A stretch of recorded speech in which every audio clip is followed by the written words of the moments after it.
नमस्कार, आप देख रहे हैं वीके न्यूज और मैं दृष्टि उपाध्याय। मध्य प्रदेश के बाद अब राजस्थान में भी गहलोत सरकार पर संकट के बादल मंडरा रहे हैं। राजस्थान के उप मुख्यमंत्री सचिन पायलट ने अपने बगावती तेवरों से यह साफ कर दिया है कि अब वो सीएम अशोक गहलोत के साथ सरकार नहीं चला सकते हैं। ऐसे में गहलोत सरकार लड़खड़ा रही है। राजस्थान की मौजूदा स्थिति को देखते हुए बीजेपी भी सक्रिय हो गई है। मध्य प्रदेश की तरह ही राजस्थान में भी बीजेपी ने ऑपरेशन लोटस की तैयारियां शुरू कर दी है। उधर महाराष्ट्र में भी ऑपरेशन लोटस की सुगबुगाहट तेज हो गई है, जिसने सीएम उद्धव ठाकरे की चिंता बढ़ा दी है। उद्धव ठाकरे को भय सताने लगा है कि कहीं महाराष्ट्र में भी ऑपरेशन लोटस की बारी ना जाए। इसी सियासी घबराहट से मुख्यमंत्री उद्धव ठाकरे अपनी सरकार को लेकर सचेत हो गए हैं। उद्धव ठाकरे साथी दलों को एकजुट करने में लग गए हैं। उद्धव ठाकरे ने एनसीपी के मुखिया शरद पवार के साथ बीती रात लंबे दौर की बैठक की। इस मौके पर कांग्रेस के प्रदेश अध्यक्ष बाला साहेब थोरात भी मौजूद रहे।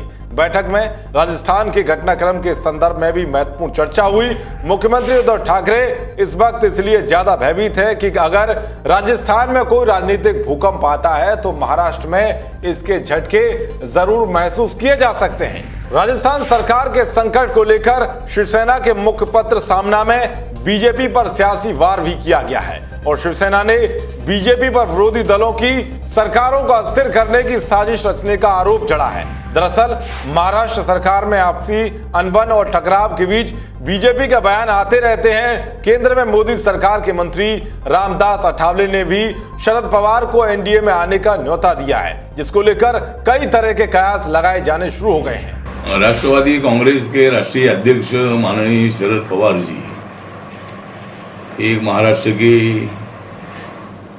बड़े नेता है। किसान है, दलित है, आदिवासी है, ओबीसी है, ऐसे सभी लोगों की समस्याओं के बारे में उनको काफी जानकारी है। वो महाराष्ट्र के मुख्यमंत्री भी रहे हैं, वो देश के संरक्षण मंत्री रहे, वो कृषि मंत्री रहे हैं।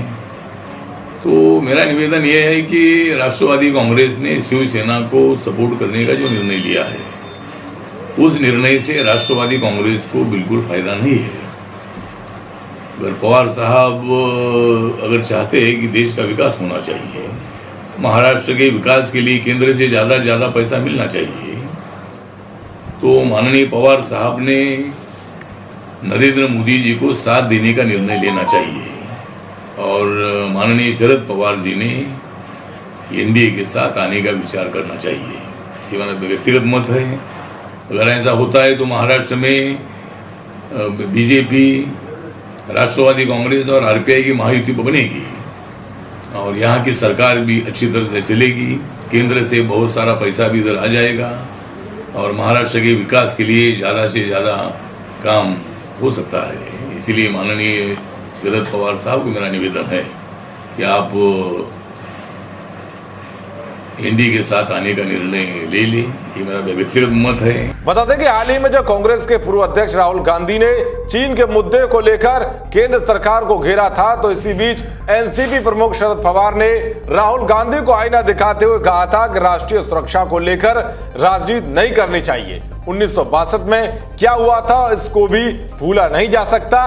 चीन ने हमारी 45,000 वर्ग किलोमीटर क्षेत्र पर कब्जा कर लिया था। शरद पवार के इस बयान के बाद से ही कई तरह के कयास लगाए जाने शुरू हो गए हैं। माना जाने लगा है कि अब महाराष्ट्र की महाविकास अघाड़ी सरकार में दरार पड़ गई है।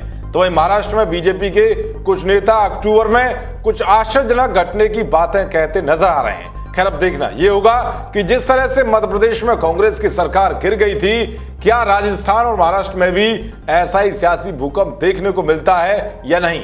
देश और दुनिया की तमाम खबरों को पाने के लिए देखते रहिए वीके न्यूज। नमस्कार।